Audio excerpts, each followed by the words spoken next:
of its time, and she's received in November 2014. I have to say this, the award the award is Women of Excellence Award from the Yoga Federation of India for her tremendous contribution to social work. And let me just quickly share the screen and show you this It's Time to Meditate, because I think all of you can take benefit of this. I'll just go up. You can see this is the website. It's Time. It's about everything, your soul journey and personal development. So it's all about Baba's knowledge served in a very different way, in the way people like it. So all of you are welcome to use that and be a part of that. And I would say thank immensely Sister Aruna, because she's very busy with many other talks, and it's early morning, not early morning, but it's around 7:30 for her now. It clashes with the Murli times all the time for the speakers coming from this part of the world, but she was very kind to give us this time. And with all this, Aruna sister, over to you. Thank you once again. Thank you, Manoj Bhai and the Values team for having me. I'm very happy to be here today. So perhaps we can just begin with a moment of silence, since you've been hearing a lot. So let's just hold 1 minute of silence, and in this minute, I just want you to completely become relaxed and ready for the next meal or next breakfast.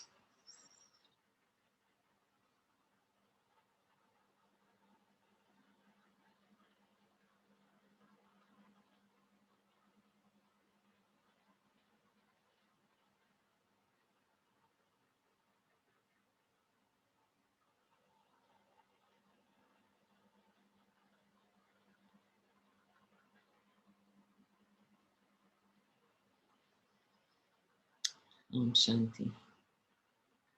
So yeah, what are we doing when we sit for a moment of silence like this, or when we sit in meditation? What we're actually doing is we are detaching ourselves from everything that's happening around us. And we're trying to look inside, we're trying to feel our inner world. And maybe if there is a little bit of instability, some turbulence, we're trying to calm that down. We're trying to observe our thoughts. Why am I thinking like this? What's going on? So if you were to practice this throughout the day a few times, just imagine how smoothly your day would go. Because we don't practice this ebb and flow in the day, that's why we get engrossed and affected by what's happening out there.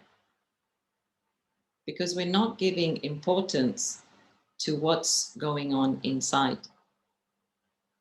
We think what's going on outside is more important. And so what do? We start to fix what's going on outside, when what we really need to do is fix what's going on inside. So really, just take this, as Didi also had mentioned, the traffic control. It's checking the traffic of your thoughts, the traffic of your mind. And when there is a traffic jam, what do you have to do? You just have to sit still. There's no way you can go when there is a traffic jam, except wait and watch. And so really, if you find yourself in a very difficult situation, don't take any rash decision. Just sit with yourself, be quiet, breathe deeply, and you'll see the answers will begin to come. So I noticed that Didi had talked about many of the obvious points of detachment. So those of you who haven't seen that seminar, please do so. Asha Didi's seminar. So I'm trying to add to what she's already mentioned. So a few things that came to mind is that, for example, when we do action, how much are we truly detached? from the result of that action. The fact that we are attached to that fruit means that we will actually damage that fruit. There is that expression, right? The watched pot doesn't cook faster. So when you keep looking at the pot and expecting it to cook faster, does it do so? No. So what do you have to do? You have to just put on the pot and then you have to let go. You have to step away. You have to not step away for too long, otherwise it will get burnt. But you have to just step aside, step away. In the same way, you plant a seed and you don't stand there, right? You don't stand there and see, okay, is it growing? Has it come up yet? How long is it going to take? No, it's going to take its time. What do you have to do? You just have to plant the seed, and then every day you have to water that seed. So in the same way with us, we plant good seeds, but then we really have to detach. We have to let go. If I'm holding on to wanting the result and wanting the result quickly, then I'm not going to get excited, right? When it does come, or when it's time to come. So why don't we just do the good deeds and throw them into the ocean of oblivion, and then just see from where the goodness comes. If we really let go and detach, then we are happier for it. If I'm helping an old lady to cross the road, and then I expect to be in her will because I did this little good deed, what have I done to that good deed? I have destroyed it. Because when we give, when we do, we don't want anything back. This is why we have karma philosophy. It's to start with this premise that whatever I do, I will get back. So don't worry. That's why we can do and then we can detach. Because I don't have to sit there accounting all my good deeds. It's not my job to do that. The drama of life is keeping a good record of everything that I'm doing and with what detachment I'm doing it. You know, there's this story of this king. So he felt, okay, today I feel like going and giving a bag of coins to somebody and to make their day. And so the king went out, and as he's on his horse and he's got his people with him, he saw this man sitting under a tree. So he thought, okay, he's a good candidate. He got off his horse and he went to the man, and in his mind he thought, oh, he looks poor, he could use this money. But he didn't realize that this was a wise man. So anyway, he gave the wise man this bag of coins, and he said, this is for you. And the wise man grabbed the bag and ran. As he ran, the king ran after him and his men ran after him. And they lost him because the man knew the streets and they lost him. Finally, the king thought, where can I find him? Let's go back to that same spot where we left him. And lo and behold, he was there sitting with the bag of coins. And the king said, aha, we found you. And so the wise man replied, did you really give it up? Did you really let go of the bag of coins? Because if we do, then it doesn't matter, right? What the next person does to it. If we really give something to somebody, it's up to them now what they do with it. But no, we want to know. We want to hold on to the result of the action. In fact, there's another story, right, of Arjun and Karan. And so Arjun asked Krishna, why is Karan always remembered as the one who gives? I also give to everyone. I'm also generous. And Krishna said, okay, come to me tomorrow. And so Arjun came to Krishna. He said, okay, over there is a mine of gold, and I want you to take that gold and distribute it to everyone. And Arjun said, fine. So he went, he got the gold, and he called everyone, and he's giving the gold. And after a day or so, he said, well, I'm very tired. I've done enough. I've given enough. Krishna said, okay. Next day, he said, we will call Karan. Let's see what he does. So Karan came and he said, Karan, there's a mine of gold there. I want you to distribute it to all. So Karan called all the people, the townspeople, and he said, over there is the mine of gold. Take whatever you want. And Karan walked away. And Krishna said, this is the difference. Karan doesn't want any name or fame for what he's doing, and you want name and fame for what you are doing. So this is a good thing really about the Brahma Kumaris, that when you donate, it's a very incognito donation. We don't have anybody's name up anywhere. Even many of you are doctors, as you know, hospitals are built, but we don't really put anybody's name up on a board with how much they donated, because it's meant to be given privately, secretly, in the name of God, not in the name of public opinion. Even in the Bible, it says that your left hand shouldn't know what your right hand has just done. So this is a big aspect of detachment. When we do the good deed, can we really step away from the result of that good deed? And again, it's a very strange philosophy, because when we really step away, and I'm sure you've had this experience, when you really don't want something, that's when it comes to you, doesn't it? The moment you let go of wanting it, there's something about the air, there's something about the law of attraction, that when I really let go, then the universe says, okay, he is now or she is now ready to receive this.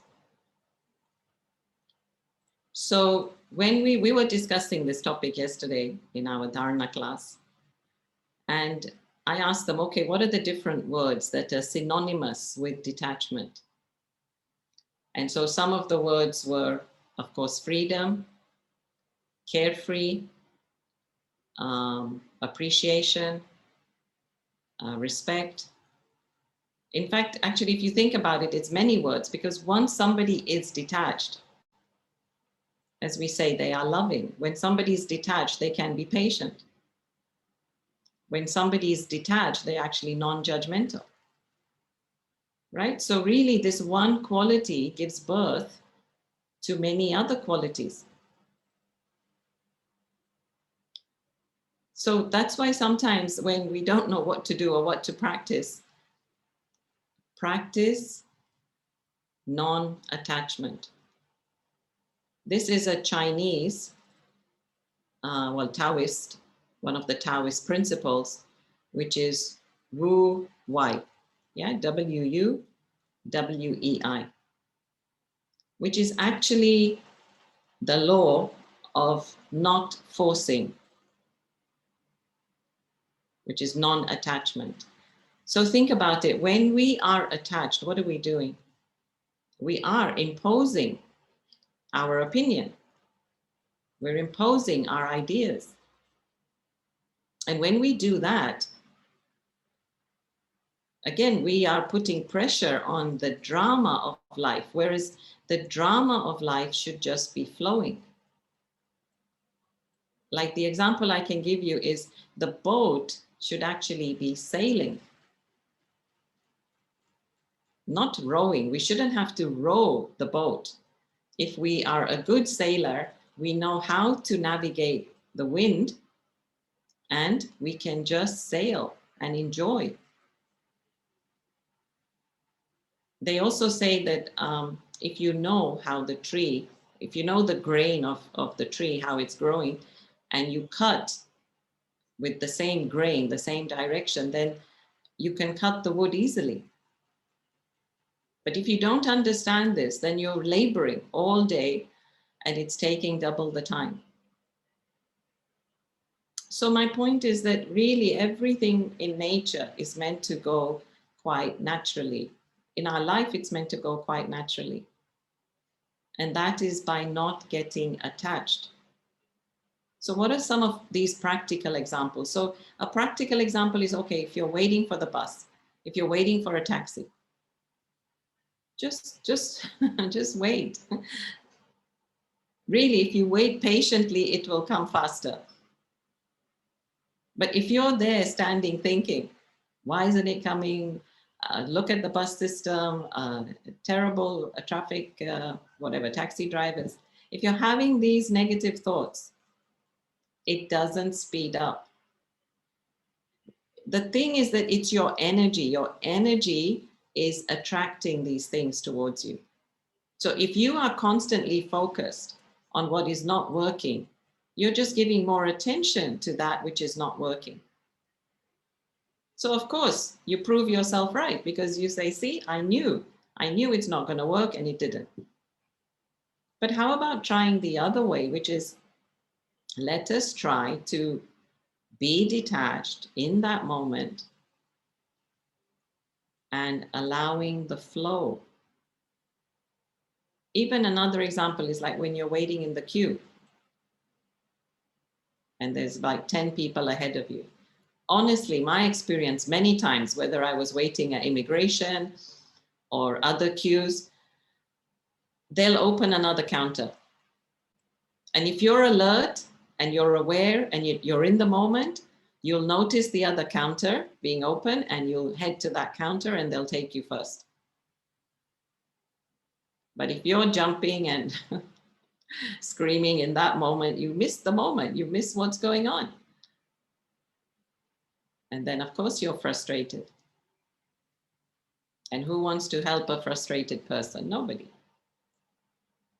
So this is another point, really, that detachment means to really go with the flow. Allow things to happen naturally.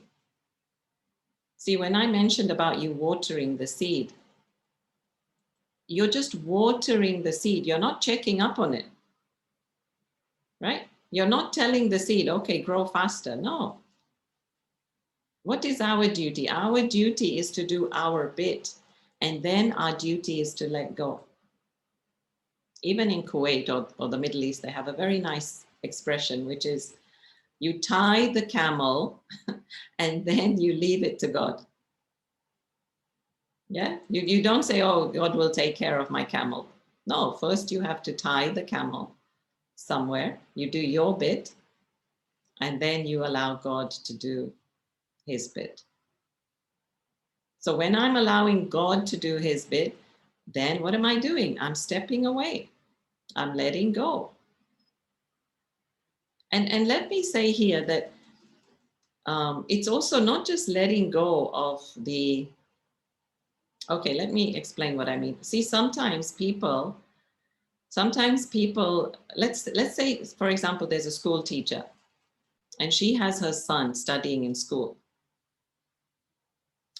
And then she announces, see, my son was truant and I'm going to punish him. I'll punish him equally like I would punish any other child. Okay? So in front of the assembly, she tells her son off, see, you shouldn't be doing this. And she's trying to look fair. Okay, so she's not attached to her son. but she's attached to her sense of justice, her sense of discipline, right? She's attached to some value system. So it's not this attachment, but it's something else. So this is what I mean about we have to be careful that we think we are holier than thou by not being something, but then we might be attached to something else that we're not, aware of. So detachment is, quite a slippery business. So we cannot judge that this one is detached or this one is not attached. We just don't know who's attached to what. I just have to know that I have to work on detaching myself from everything, which includes my ideas, my value system, my sense of judgment, everything. Of course, people, of course, this body. On this path of Raj Yoga, we are taught every day to detach from the body, detach from the body. Okay, this brings me to the next point. Why should we detach? We need to detach because we want to keep our peace and happiness. Right? Even in the Gita, it says, like, we all know, forget the Gita, but we all know from experience that when we get attached, then we suffer. Whether you get attached to your children, whether you get attached to your lover or beloved, whether you get attached to your dog, we even get attached to comfort. We even get attached to ease of life. Say you have some maids and helpers, and we get so easily attached. And then the moment it's not there, we suffer. And so we need to literally practice detachment every day, which means it's there, but it's not there. It's there for me to use, and I appreciate it when it's there, but when it's not there, I shouldn't have extra thoughts. It's the extra thoughts that cause me the sorrow and suffering. And it's this feeling of emptiness that creates that sorrow and suffering. I think you must all know this, right? Because it's a story from India. The way that you catch monkeys. How do you catch monkeys? So how they catch monkeys is you put some nuts in a bottle and the monkey goes to get the nuts, right? The monkey goes into the jar to get the nuts. And he's got this whole big grip of nuts. But then he tries to take his hand out. Can he? No. And so he's going around with this bottle. He wants to be free, but he's not willing to let it go until he lets go. And so isn't this our case? We're holding on to that branch and then we're saying, oh, I can't fly. So on the one hand, we're saying, I want to be free, but then I'm the one that's not letting go. And so what is the jar? What does the jar represent for you? What does the nuts represent for you? What is it that you are holding on to? Just take a check. Today is Sunday for you, right? It's a working day for us, but it's a holiday for you. So take a check today, make a journal. What are the things that I'm holding on to that is not allowing me to experience the freedom? Because think about the monkey. The monkey wants to jump from branch to branch, but how can he do that with this big jar in his hand? And so it's the same with us. We have all this luggage with us, the burden of luggage, of attachments, and yet we're not able to fly. And then we wonder why we're not able to fly. So this non-attachment it's there because this is what we are practicing, really. The Brahma Kumari's lifestyle is that, you're in the world, but you are free of the world. In other words, it doesn't have a clasp over you. You're in the world, but you're not a slave to the world. You're the master of it. As soon as I give away my power, what's happening? As soon as I give away my power, I lose my sense of self. I lose my identity. And when I lose my identity, I'm lost. That's why we say I'm lost. I'm confused. I have no sense of direction. I don't know who I am. I don't know where I'm heading. And then we start our search, right? So, wouldn't you say that Corona has made all of us so detached? Yeah, but it's made us detached by force. That's why we don't like it. When something is imposed on us, that's why we don't like it. But if we had chosen to separate or not see each other by will, then we would be okay. So, yeah, that's what I'm underlining, that we are free spirits and we don't like to be forced. I'd like to share a few stories now about Brahma Baba, the founder of the Brahma Kumaris, and for you to see how he practiced detachment. So Brahma Baba, as you might know, was a jewel merchant, and he actually specialized in diamonds, good quality, high quality diamonds. And he was working with many kings of his time. So he wasn't just dealing in little jewelry and rings and earrings for the general public. He was mostly dealing with royalty and making huge things for them, like shields and swords and crowns, and whatever ornaments or whatever they wanted to bestow as a gift to another state or whatever. Now you can imagine he's dealing with all these diamonds, and he has a few children who are naughty. And so he lived in Calcutta, opposite that market. What is it? Hog Market. And so his accommodation was on the top, and the जैसे हम कहते हैं गद्दी, उसकी गद्दी was on the first floor. So the children would just come down into the shop, and they would come down and they would just take whatever, some box of diamonds, and they would just sprinkle it. They think it's like Smarties, and they just throw the diamonds. Now imagine if this happened to you. Imagine you had this precious box of diamonds and your kids came and they just flung them across the room. How would you react? And Brahma Baba very calmly, he said, children, okay, it's time to go home. He didn't reprimand them at all. And we heard this firsthand from Dadi Nirmal Shanta, who's the daughter of Brahma Baba. She's passed away, but we heard it from her own mouth. And so just imagine how detached he was. Just imagine. He understood, what did he understand? He understood that my peace, my sanity, my love for them was far more important than these diamonds.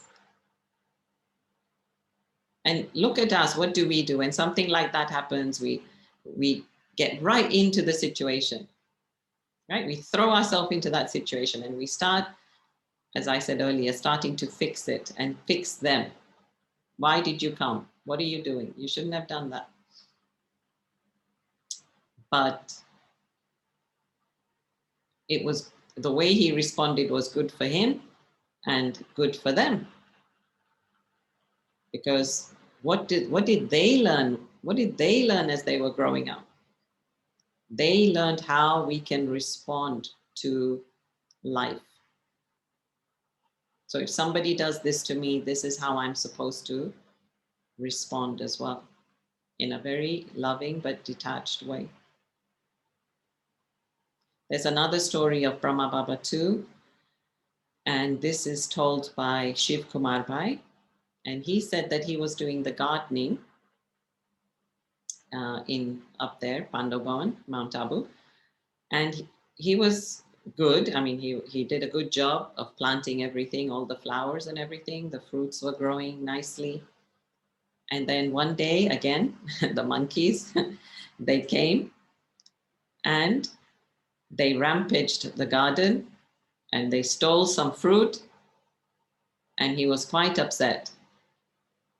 And so he went to Brahma Baba and he told Brahma Baba, he said, Brahma Baba, look, this is what's happened today. And Brahma Baba laughed, and Brahma Baba said, but child, where are the monkeys going to get their fruit from? Are they going to go to the bazaar to buy their fruit? And again, he just lightened him. So it's true. Where do the monkeys get their food from? Okay, agree. We don't like the way they did it. But what can we do, right? Why should we lose our peace just because a few monkeys wanted to live? And then there's the story also of Vishwa Kishore Dada. So he was terminally ill and he was in Mumbai. And so Baba knew that he's not got long to live. And so all night he was sending him light and might. We call it Sakash in our language. So in his meditation, Brahma Baba from Mount Abu was sending light and might to Dada Vishwakishore. And the next morning he left his body. And then everybody asked, okay, should we bring the body to Mount Abu? And Brahma Baba said, what's the point? He's gone. So on the one hand, you can see he did all he could from his side, but then he let go and he said, okay, over. Same thing with Mama. Mama, one of our senior daddies. So actually she was going to Mumbai for an operation. And Baba asked her, Bachchi, are you okay? And she said, yes, Baba, I'm just going to the tailor to have this costume sewn. So imagine, again, her attitude. Imagine her attitude towards her sickness. So we can learn from this, right? I'll tell you one more story. I love this story. Maybe you've heard me say it before, but I think it's very valuable. And it's a similar story of somebody who was milking the cows. So there's Pandav Bhavan, and then down a little, like a few meters down, there's some greenery, and the cows were kept there from the back gate. Those who know Pandav Bhavan, from the back gate. So this brother was milking the cows, and every morning he would bring up two buckets of milk for breakfast and tea. And for some reason that day he slipped, because as I said, it was a little slope, and he slipped, and all the milk went rolling down that hill. Again, he came to Baba and said, Baba, I'm so sorry. Now we don't have any milk for breakfast or for tea. And Baba again laughed, and Baba said, Mama, look, there are rivers of milk flowing in our backyard. And also Baba said, child, even aeroplanes fall from the sky. This is nothing. So again, you can see how Baba just relieved him. Imagine if you shouted at a person like that. Would they want to do that job again? No. But again, Baba made it so light, and Baba said, it's okay, child. Everything will be okay. And so that child agreed to do it. And of course, from our history, we know there's so many stories, right? There's the famous story of King Janak. Why was King Janak so famous? Because he was so detached from his kingdom. He used his kingdom as a trustee. I know that Asha Didi talked about being a trustee, but being a trustee means, yeah, nothing is yours. So even though for King Janak, he was not a trustee in a board somewhere, he had everything. This was his kingdom. But somebody came to ask him actually, how do you run your kingdom? How comes you're so successful? So he said, okay, take this diva with you, go tour around my whole kingdom, and then come back and tell me what you saw. But on one shart, yeah, one condition, that this diva should not blow out. He said, okay. So he took this little diva, went around the kingdom, came back after a few hours, and the king asked him, what did you see? He said, well, sir, I didn't see anything. He said, why not? He said, because you asked me to focus on this, and so my whole attention was on that. You told me it shouldn't blow out, so my whole attention was on trying to keep this light alight. And the king said, that's my secret. I live in this world, I live in this kingdom, but my whole attention is in ensuring that my inner light doesn't blow out. So this is what I'm saying. If my whole attention is out there, how can I focus on keeping my inner light lit? What does it mean to have your light lit? It means to stay happy, to stay enthusiastic, to always feel like giving, to feel motivated, to be loving, to always have the inner peace. This is what it means to have your light lit. But if I lose this attention and I go over there and have a look, then in any moment this light can blow out. And when this light blows out, that's when I lose it. We literally say I lost it, right? Which means what? I lost my peace. And it's not just peace. People have lost kingdoms. People have been imprisoned in life because they lost it in that moment. So, yeah, we really have to start with the small stuff, start with the small detachments.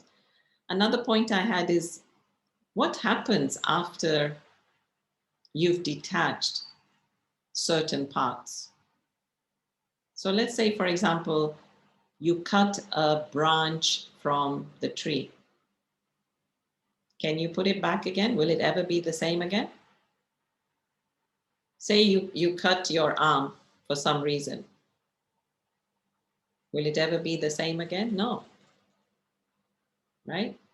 So what we want to learn from this moral is once we detach, really our life will not just not, but never be the same again. Once we taste the beauty of detachment, our life will never be the same again. And there's a story of Buddha, right? So a man, well, there were many disciples, and Buddha asked everyone, who is detached? And this man raised his hand and he said, I'm detached, I'm detached.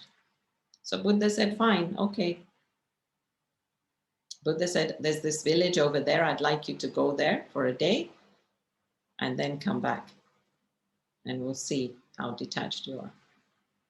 And he said, okay. So he started walking to this village. It took him a few hours.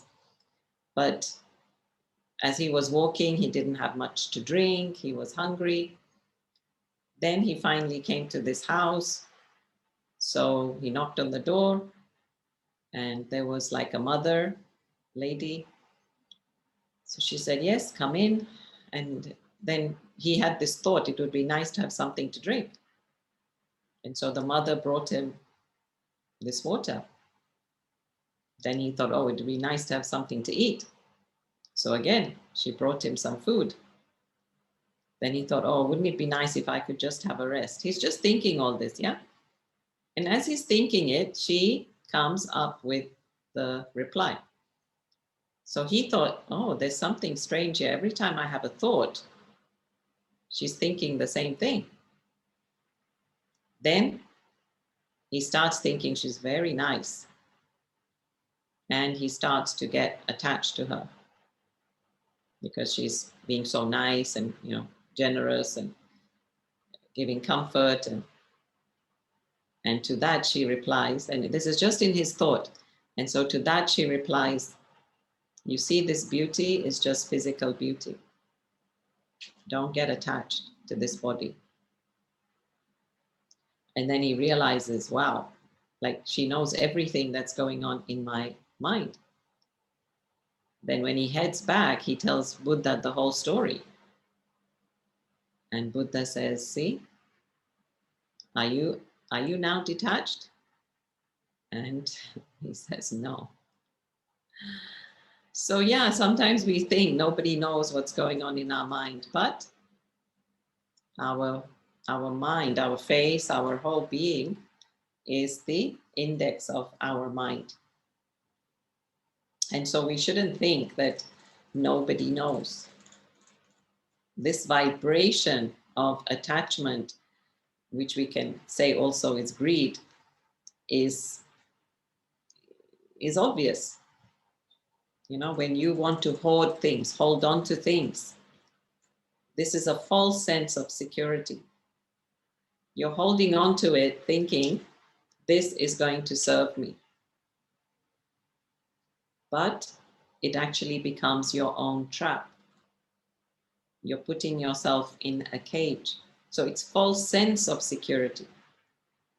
We call it Maya, right? In English, we say Maya is illusion, that which it is not. So it gives the false pretense that I will give you comfort and I will give you protection and I will give you everything, but ultimately it's a trap. And so really the only way forward is a sense of detachment. So I'm going to stop here and I'm happy to take any questions or whatever you'd like me to do.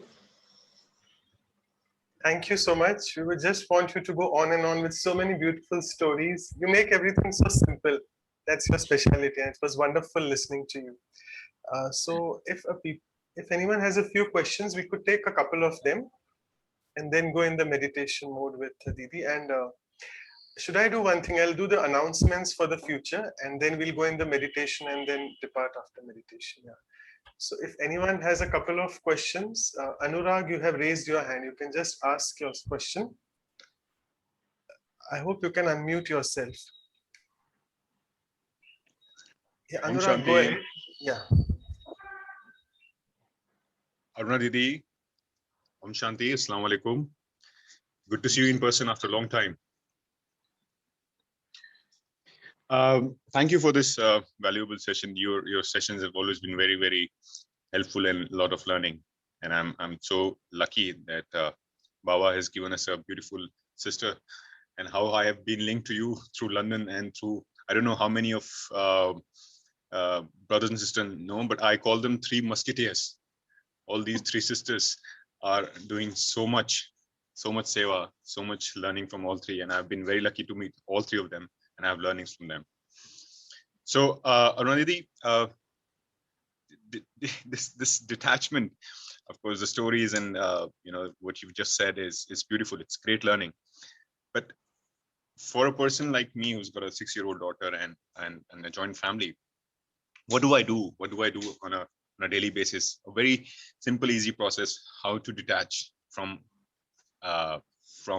this inner circle of your Materialistic things, as somebody said earlier, it's probably we can practice, but when it comes to your relations, your family, friends, loved ones, uh, how do you get that practice of detaching yourself to them? Recently, we've all, probably in India especially, a lot of us have lost our friends, family in recent past. So there's a lot of pain, a lot of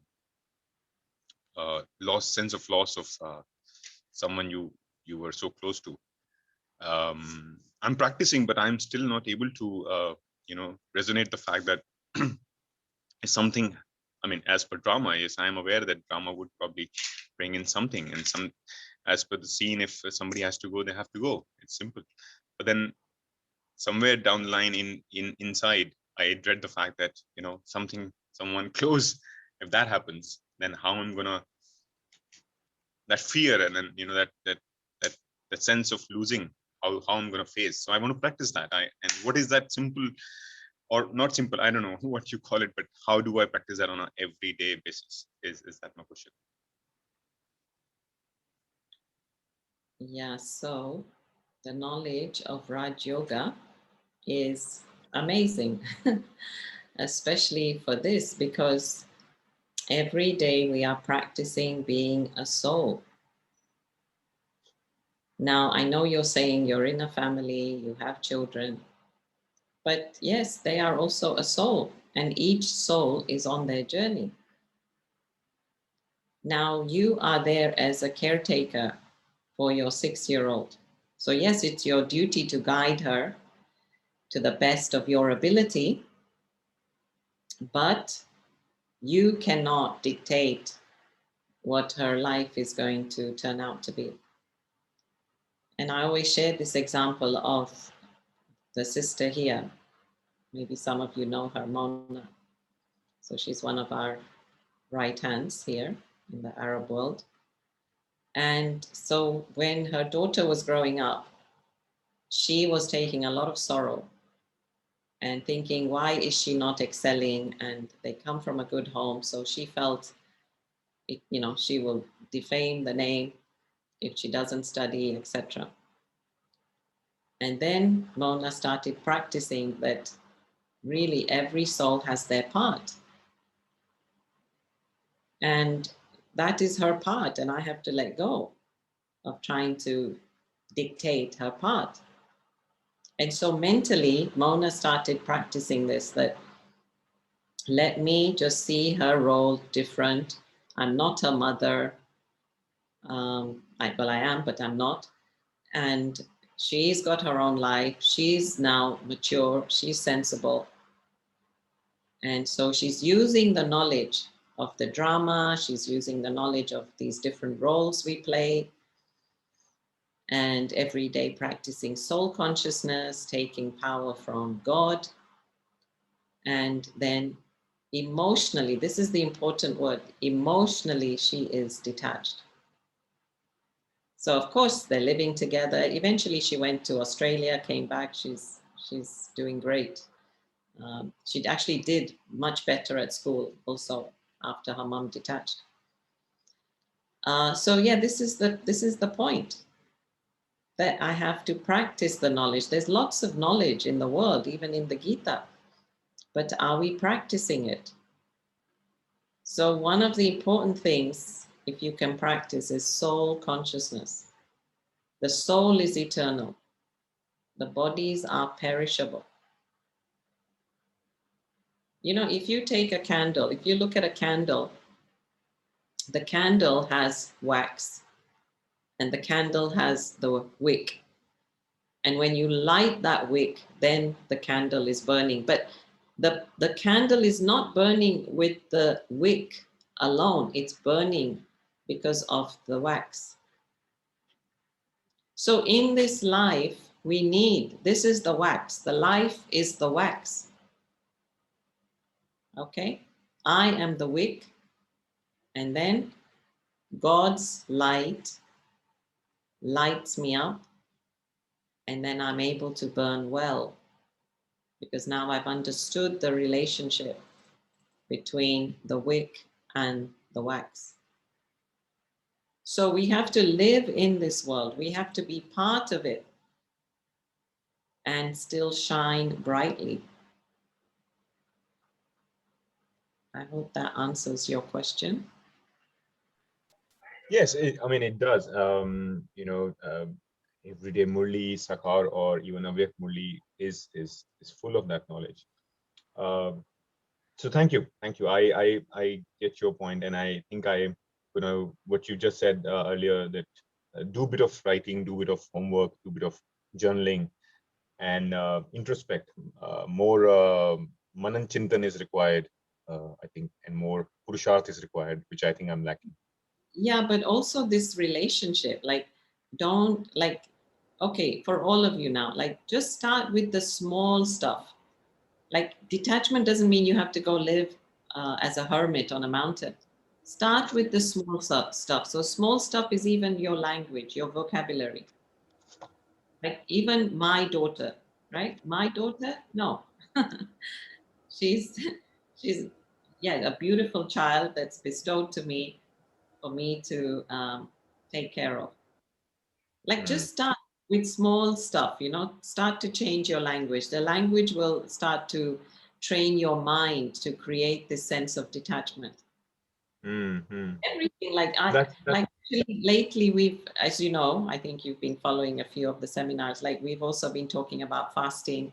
There was the seminar on mind over matter. So when we give our thought to something, then we're exercising the muscles of the mind. So when I literally detach from a small thing, I'm exercising the muscle of detachment. So then I'll be able to detach from the bigger thing.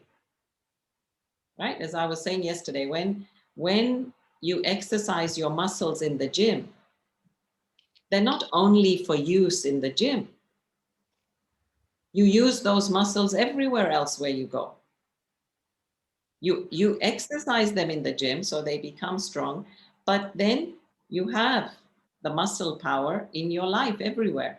So in meditation, we practice this detachment, but then that detachment stays with us in all other areas of our life, so that we're not taking sorrow, so that we see the beauty, so that we see the goodness. Do you see? So thank you, Aruna, Yes, sister. thank you. Thank you, Anurag, brother. Just wanted to confirm from you, Sister Aruna, that you're not committed to something else beyond, if we go a bit 10-15 minutes, is that okay? Yeah. Yeah, okay, thank you. So I'll just take one more question. Rachna, sister, you can just, because you've raised your hand. So Rachna, sister, go ahead, yeah. Om Shanti, sister. Thank you for this opportunity. My question to you is that in the Murlis, Baba emphasizes that this old world is a graveyard, and we should renounce everything, our body, relations, everything in this old world, and think only about Alpha and Beta, Baba, and the inheritance and the gift of paradise that he brings for us. So sometimes I feel, is it in some way a shift of attachment from what is in present to the future? It's just a shift and not actually getting detached. Yes, you're right. But let's understand why he does that. So that I don't experience pain and sorrow. Like, it's not that God wants to cause us any distress. God doesn't want us, to feel upset or to feel deprived. But he's telling us this so that we don't experience any further pain or sorrow. So yes, you're right. It's not the actual attachment itself, but it's the pain that comes with it. We haven't mastered it. We haven't mastered to be with it, whatever it is, and to not take sorrow and suffering. So the only obvious way is to detach from it. And actually, if you think about it, when we have attachment to things we love or things we like, we don't really call that attachment. We call it an interest, or we call it a hobby.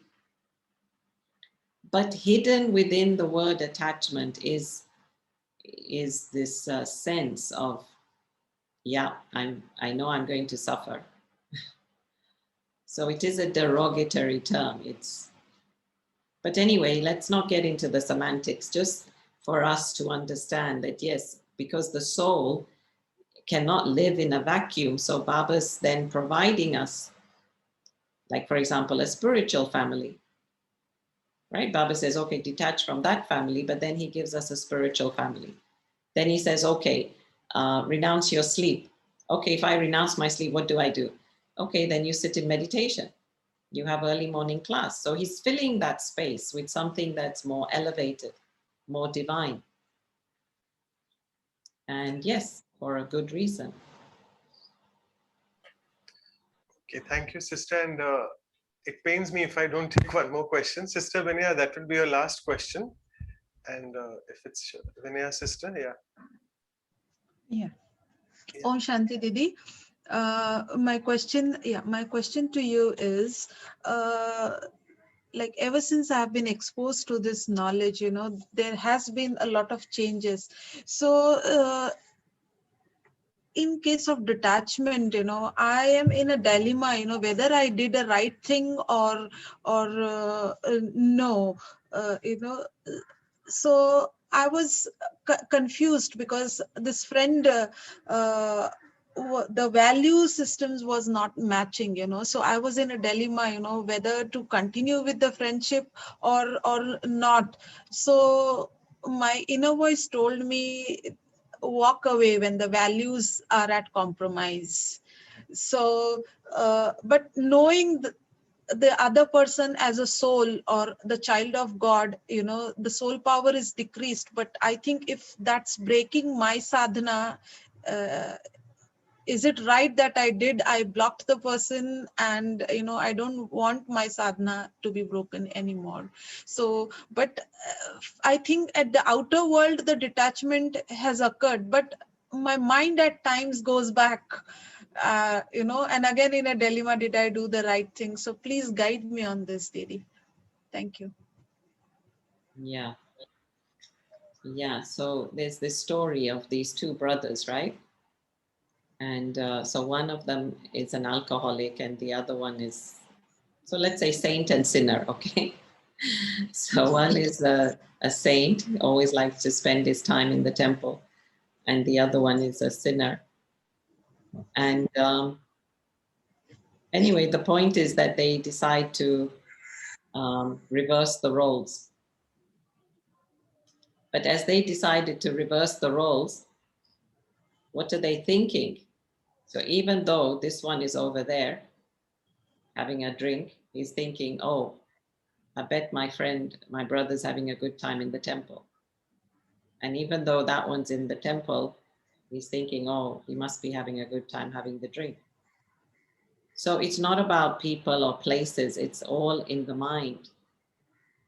And so yeah, okay, fine, you detached from this person, you blocked them, you stepped away, all that is good, because even doctors teach you, right? Like step away. Psychologists teach you step away. If you're an addict, then step away till you build an immunity, till you develop that inner strength. But for these kinds of relationships issues, there's another step, I feel, and the step is that, yeah, we have to think less. Our real test is really to not think about it anymore, to not think about that person. That's the real stepping away.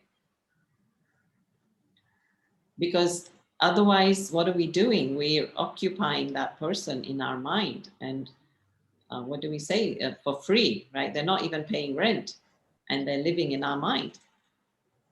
So we cannot allow that. You block them, but again, how much are you thinking about them? So that is in your hands. Technically, you block them, right? Kalas, whatever, block. But then thereafter, the other damage that's being caused is in your mind, and that is in your hands. So this is where really mind management is so important, learning to put a full stop. And this, again, we learn from the Raj Yoga meditation. I mean, I haven't gone into the service that we do here, but really there are a lot of Arabs who take so much benefit just from the basic teachings of Raj Yoga. And particularly something like this, which is full stop. Just apply a full stop. But put a full stop, not a comma. Comma means I'm still continuing that dialogue in my head. And when do you have a comma? What is a comma? A comma is aise tera, hum kehte hain na tera. So when do you create this tera sign? When you've got nudged. When somebody nudges your hand, when you've got shaken, then there's a comma. But to put a full stop, you need, a little bit of force, you need stillness. So yeah, we need to put the full stop, not the commas, and really put a full stop, which means khalas, end of story. Don't even talk about it. It's over. Right. Thank you so much, sister, for your time. Thank you. And thank you, Vinaya, sister, for the question.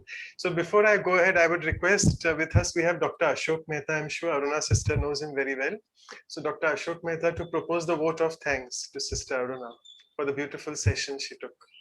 Wow, that's my honor. What to say, Dr. Mehta? So lovely to have you here. Thank you so much. It's been a great pleasure to listen to Aruna Ben. Once I remember a few years back, she ran a program in Madhuban. It was in Jan Sarovar. It was so entertaining and interesting. And till then, I did not know much about Aruna Ben. Of course, I'd met her several times, but I didn't know her beautiful ways of communicating. I think she's a master communicator. The beautiful stories that she has told takes the message back to your heart. Thank you, Aruna Ben, for giving us an opportunity to have your experience on detachment. I think you are a wonderful person. You are detached, obviously, because you left so many beautiful things to work in a difficult area in the Middle East. But I know that what you have achieved is tremendous. Once again, thank you very much. Thank you, Doctor. Thank you so much. Thank you, Manoj Bhai, also. Thanks. You to Okay, thank you so much. It's still there, a few more minutes, sorry. So Anu sister, you wanted to do something? Yeah, so there's a request from Vancouver, and this request has come today from the Vancouver team, and you're the Vancouver person instrument from the beginning. They wanted to shuffle this time half an hour earlier. So I think Anu sister, if you want to show the poll, few people have left, but we are still 70 of us. So we are planning to know what is the opinion of the house on this. 30 minutes. Actually, yeah, I just have drafted one question because people from India, particularly, if 8:30 a.m. is early for you, if not, then people from West Coast Canada or USA can attend. More people can attend. East Coast Canada cannot attend still the timing, as we are having the benefit of online classes. Such invaluable sessions can happen between India, America, Europe. That's just amazing. So just wanted to say this much, that one question, please answer from India participants, that if we make the sessions half an hour before, that is start at 8:30 a.m. Can you see the poll? Yes, we can see, yeah. Could you please reply to that if you prefer? And we can started, Anu sister, people have started doing it, so they are doing it, yeah.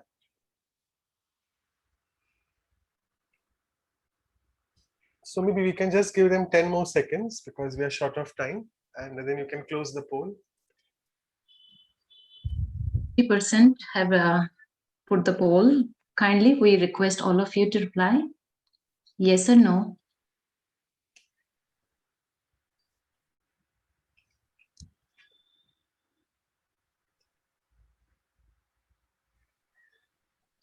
Okay. Anyone Anu, else want to reply? Because it's only Anu sister, sorry to interrupt. 80 people are saying yes, so I think that's a unanimous yes. that is So no, 80%, but 50% have replied. It's all okay, still majority 30. wins. That's majority wins. We have less time, Anu sister. Sorry for that. So Yeah, majority yeah, have it is. said Okay. it's fine. Okay. I'll share the result. So, okay, 50% people replied and 82. So we'll go ahead with earlier. Okay, thank you, Manoj Prakhar. Sorry for that because it's already 11:10 and people have started leaving. So I'll just share the screen and do the announcements. And in India, Hindi में हम कहते हैं हमारा "रुना दीदी आपके लिए खास हमारा एक से पेट नहीं भरता है." So we make sure that you will be doing 2 consecutive sessions with us, and you have done a yes for that. So let me just share our announcements. Continuing this Values for Life, next episode is on economy. We are very fortunate. An avatar of economy is with us, Sister Jayanti. She's so kind enough to give one more talk. She had spoken on one before as well on humility. So it's again on 12th June. We are doing this on Saturdays now so that more people can from the West Coast attend. And again, we are very, very fortunate. We have Aruna sister who will be doing the talk again, and we'll be having experiential exercises, the same format, 1 hour prior. And Aruna sister will join again on 20th June. So thank you so much, Aruna sister, for that once again. And for any other things we would like to hear from you all can email us on vihasaindia@gmail.com, and the website is in front of you. And all these workshops will be soon downloaded on this omshanti.tk/workshop. So if someone is missing the live session, you all can please attend it later on the YouTube. So I'll just stop sharing and over to Aruna's sister for the meditation on detachment. Okay, just sit comfortably. Try to not hold on to anything. Let's begin by detaching. Let us now detach from our surroundings. So I see everything around me, but yet I go beyond it.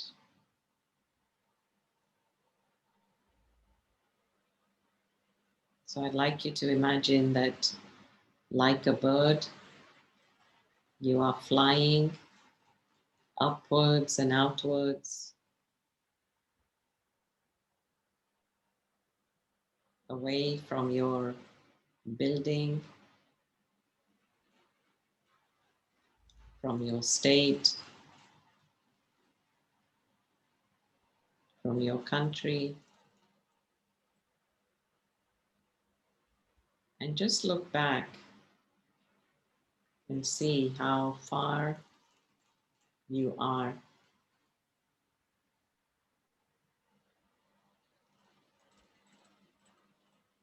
And everything down below looks so tiny. Everything looks so irrelevant.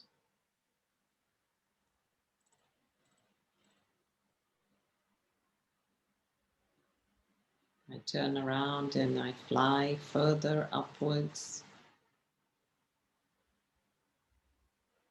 And as I fly beyond towards my home of light, I'm feeling lighter and lighter.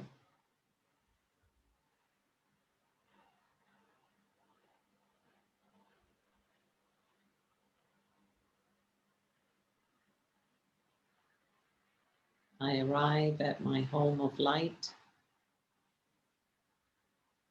and there in front of me is the Supreme Light.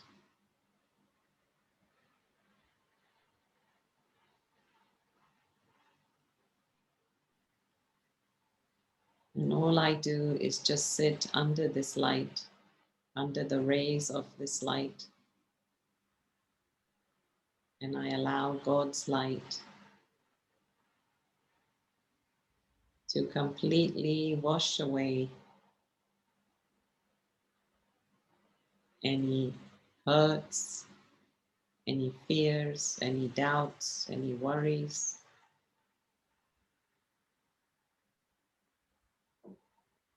And I allow God's light to just fill me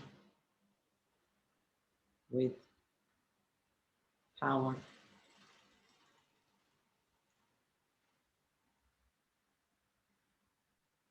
So very much like sunbathing, I'm bathing now in God's light.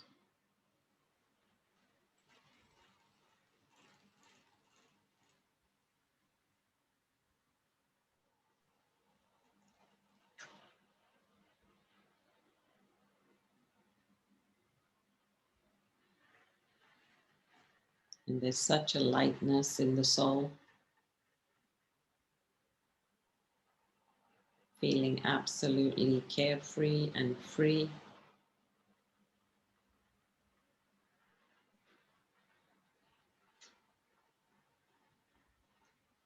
And I know that as I go back, I'm carrying God's light. So when you're ready, just do the return journey.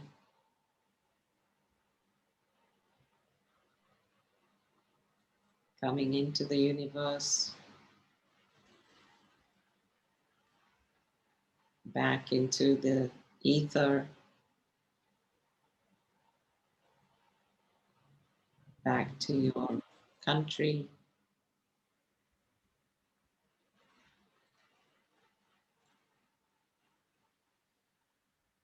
back to your room, back to your seat,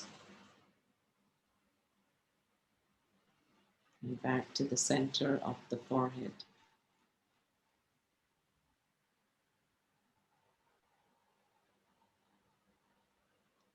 So just practice this every now and again, just stepping away from your drama and then coming back to the center of the forehead. Thank you. Om Shanti. Thank you so much. Thank you, Aruna. Om Shanti.